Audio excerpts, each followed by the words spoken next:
అందరితో కలిపి సమావేశం పెట్టుకున్నాం.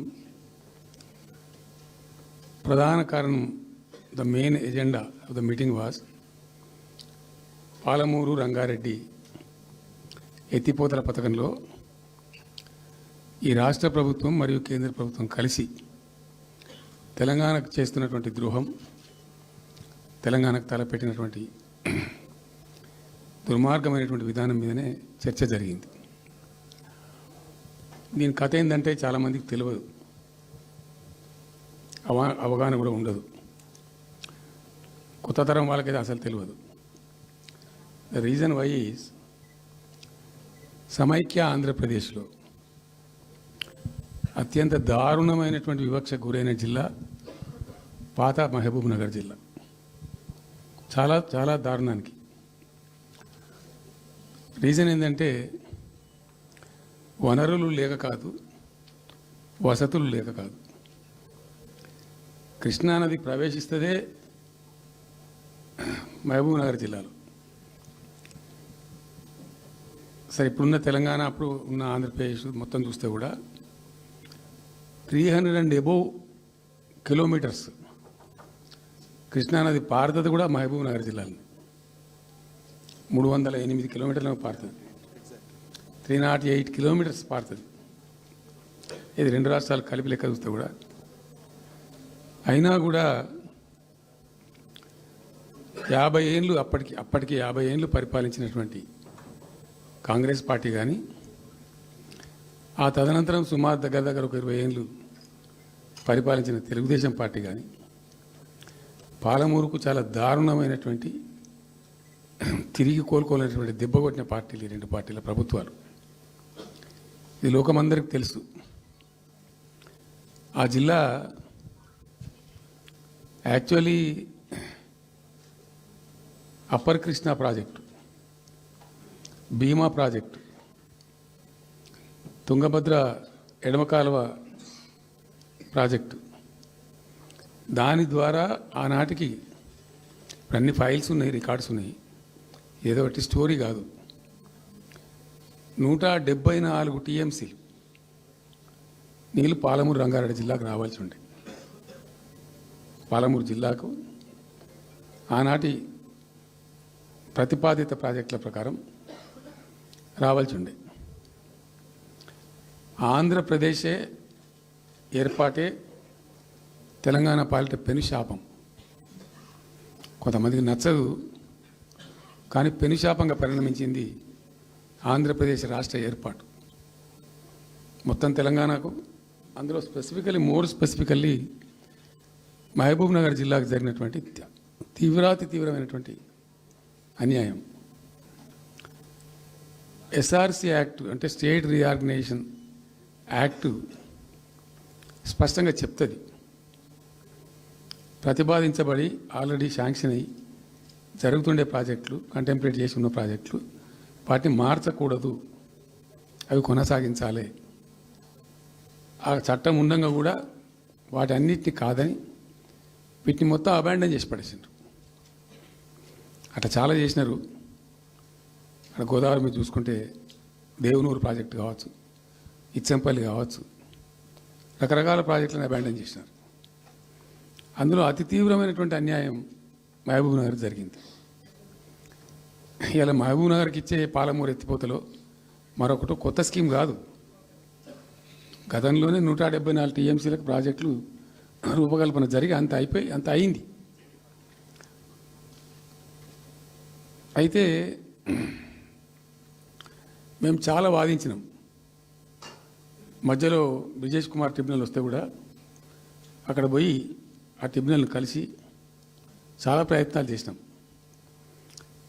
ఉద్యమ సందర్భంలో, ఉపన్యాసాలలో, కరపత్రాలలో, జలసాధన ఉద్యమ సందర్భంలో, మా క్యాసెట్ల రూపంలో, స్పీచ్ల రూపంలో, కరపత్రాల రూపంలో, పోస్టర్ల రూపంలో, క్యాసెట్ల రూపంలో రకరకాలుగా వాదించుకుంటూనే ట్రిబ్యునల్ కూడా ఇవ్వాలని పోతే, ట్రిబ్యునల్కు ఉండే ఒక డెలికసీ ఏంటంటే వాళ్ళు రాష్ట్రాల మధ్య పంపిణీ చేస్తారు తప్ప రాష్ట్రం లోపల ఉండేటువంటి ఒక ప్రాంతానికంటే వాళ్ళు చేయరు.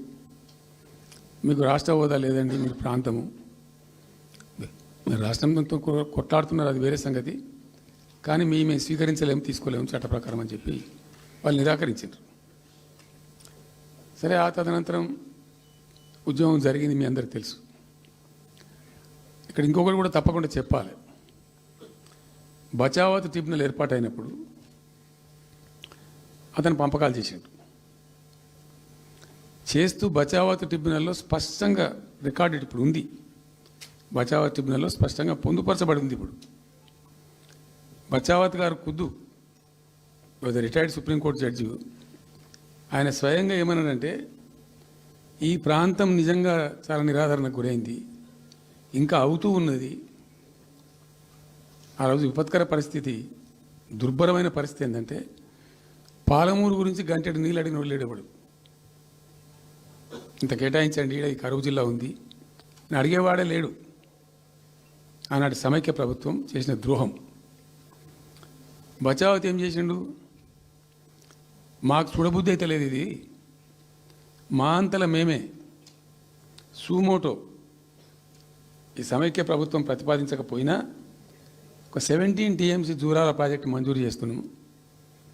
అయితే సాంకేతిక కారణాలు మరొకటో చూపెట్టి ఈ జూరాల ప్రాజెక్టుని ఇక్కడి నుంచి ఎత్తగొట్టద్దు, వేరే కాడ కట్టద్దు, ఇక్కడ మాత్రమే కట్టి తీరాలే, దానికే అలాట్ చేస్తున్నామని చెప్పి ఒక కండిషన్ పెట్టిండు ఆయన. ఇది ట్రిబ్యునల్. అతను ఒక న్యాయమూర్తిగా పనిచేసిన వ్యక్తి కాబట్టి చూడబుద్ధి కాక, ఆ బాధ భరించలేక ఈ కామెంట్ కూడా రికార్డు చేసిండు ట్రిబ్యునల్లో. ప్లస్ ఆ 17 TMC జూరాల ప్రాజెక్టుకు కేటాయించిండు. ఎంత విషాదం అంటే, అది ఎప్పుడో 74లో 74 నుంచి 78 దాకా జరిగింది కథ అంతా. అతను కేటాయిస్తే దానికి ముట్టినోళ్ళు లేడు, పట్టుకునోళ్ళు లేడు, తీసినోళ్ళు లేడు. అంజయ్య గారు ముఖ్యమంత్రి అయినాక ఒక ఏడాది తర్వాతనేమో అప్పుడు అంజయ్య గారు దానికి ఫౌండేషన్ స్టోన్ వేశారు. ఫౌండేషన్ స్టోన్ వేస్తే ఇక అది మెల్లగా మెల్లగా తెలంగాణ ప్రాజెక్ట్ కదా, ఇప్పుడు పట్టుకుని లేడు, దాన్ని మాట్లాడడం లేదు, అయ్యలేదు, అవ్వలేదు, ఒక అనాథలాగా ఆ బ్యారేజ్ వరకు కట్టేశారు. దానికి కాలువలు లేవు, నీళ్ళు రావు, పొలాలు పారాయి, కృష్ణానది నీళ్ళు వస్తుంటాయి, గేట్ల ద్వారా పోతుంటాయి. ఎప్పటి వరకు ఈ తతంగం 2001లో గులాబీ జెండా ఎగిరేదాకా ఇదే తతంగం. ఇంకా విషాదం ఏంటంటే, అప్పుడు ముఖ్యమంత్రి ఉన్న చంద్రబాబు నాయుడు ఆయన మహబూబ్నగర్ జిల్లాను దత్తత తీసుకున్నాడు. ఆయన దత్తతలో ఉండే చేసి నేను అడాప్ట్ చేసుకుంటున్నా ఈ కరువు జిల్లా, దీన్ని అది చేస్తా, ఇది చేస్తా, పొడి చేస్తా అని మాటలు చెప్పి ఇష్టం వచ్చినన్ని పునాదురాలు వేసిండు. కలువ కుర్తి, మన్ను, మశాను, రకరకాల పునాదురాలు వేసుకుంటూ పెట్టు. ఉద్యమ సందర్భంగా నేను చేసే ఉపన్యాసాలలో నేను మాట్లాడేది, ఈ పునాదురాలన్నీ ఎందుకు మనకు పట్క ఏడుస్తానికా, ముడుస్తానికా, ఏం లాభము, ఈ రాళ్ళని కృష్ణానదిలో అడ్డమేస్తూ చెక్కడామని అయితే ఎదురా భయం అనేది నేను నవ్వేది, జనం సప్పట్లు కొట్టేది సభలలో నేను చెప్తుంటే. ఒక్క డ్రాప్ వాటర్ కూడా పొలాలు పారడానికి రాలేదు. తత్ఫలితమైంది net result. What was the net result? Palamuru జిల్లాలో ప్రతి తాలూకా కేంద్రం, అంటే ప్రతి నియోజకవర్గ కేంద్రం నుంచి వలసలు పోవడానికి ప్రజలు ప్రతి బొంబాయి నుంచి bus, Narayanpet Bombay bus, Wanaparthy Bombay bus, ఇంచుమించు అన్ని తాలూకాల నుంచి బొంబాయికి డైరెక్ట్గా బస్సు. ఏం చేస్తారు, ప్రజలు పొట్ట చేత పట్టుకొని వలస పోవాలి, బతకపోవడం తప్ప ఇంకో గతి లేదు. జిల్లా మొత్తం 100% కృష్ణా బేసిన్లో ఉంటుంది. భయంకరమైన కరువు. చివరికి ఆ జిల్లాలో ఉండే అనేక మంది కవులు అనేక పాటలు రాసిండ్రు. ఆ గోరెటి వెంకన్న గారు అయితే పల్లెలో పల్లెలు మొలిసే పాలమూరులోన అని చెప్పి పాట రాసి పాడిండు. ఆ పాట బాగా పాపులర్ సాంగ్ కూడా, తెలంగాణ ఉద్యమం పొడుగుతో కూడా భయంకరంగా మోగినటువంటి సాంగ్. సో అట్లా జరుగుతూ ఉంది. మేము ఏడుస్తా పోయినాం, చూస్తా పోయినాం. అవి ఉన్న రెండే ప్రాజెక్టులు. ఒకటి బచావతి పెడితేనేమో జూరాల గతి అది. అప్పుడు చంద్రబాబు నాయుడు గారి స్లోగన్ సమైక్య రాష్ట్రంలోనే సమగ్ర అభివృద్ధి. నేను ప్రథమ మహాసభకు పాలమూరు జిల్లాకు పోయినా, మహబూబ్నగర్ టౌన్లో పెట్టాం. పెద్ద భారీ మీటింగ్ జరిగింది. దాదాపు 70-80 వేల మంది వచ్చిండ్రు. ఆ మీటింగ్లో నాకు బాగా కోపం వచ్చి, ఏమయ్యా చంద్రబాబు నాయుడు, అప్పటికి ఏంటంటే కర్ణాటకకి కొంత ముంపు ప్రాంతం ఏమిటి దూరాల ప్రాజెక్టులో ఏంటంటే కొద్ది ముంపు ప్రాంతం కర్ణాటక రాష్ట్రంలో ఉంటుంది. ఒక 13 కోట్ల రూపాయల వరకు కాంపెన్సేషన్ కట్టాల్సి ఉంది. కట్టడు, ₹1 కట్టడు. ఏమయ్యా చంద్రబాబు నాయుడు గారు, నువ్వు దత్తత తీసుకున్నావు, కథ తీసుకున్నావు, డైలాగులు చెప్తున్నావు, ఇక్కడ చచ్చిపోతాను జనము, బొంబాయికి వలసలు పోతుండ్రు. ఇటువంటి పరిస్థితులలో కూడా కర్ణాటకకు డబ్బులు కట్టడానికి డబ్బులు లేవా? ఇదేనా సమైక్య రాష్ట్రంలో సమగ్ర అభివృద్ధి అంటే? బట్టిగా బ్యారేజ్ ఆ గోడ లెక్క కట్టిన విడిచిపెట్టేది చూసి తమాషా పడన్నా అని చాలా తీవ్రమైన విమర్శలు చేశాను. మోకాళ్ళ మీద పరిగెత్తి కట్టిండి చంద్రబాబు నాయుడు అప్పుడు. ఆ కర్ణాటక చెల్లించాల్సిన కంపెన్సేషన్ ఏదైతుందో మోకాళ్ళ మీద ఉరికి నా దాడి తట్టుకోలేక కంటిన్యూగా పెట్టాను. దాని తర్వాత చంద్రబాబు నాయుడు పార్టీకి సంబంధించిన ఎమ్మెల్యేనే ఆర్డీఎస్ దగ్గర బాంబులు పెట్టి పేల్చేయడం, అది మీ అందరికీ కూడా తెలుసు. బాంబులు పెట్టి పేల్చడం 2 సార్లు 3 సార్లు పేల్చారు. నేను ఫస్ట్ ఉద్యమంలో తెలంగాణ ఉద్యమం స్టార్ట్ అయిన తర్వాత నేను ఎంచుకున్న ఎజెండా, నా ఎజెండాలో మొదటి పాదయాత్ర నేను చేసినటువంటిది జోగులాంబ టు గద్వాల పాదయాత్ర చేసిన.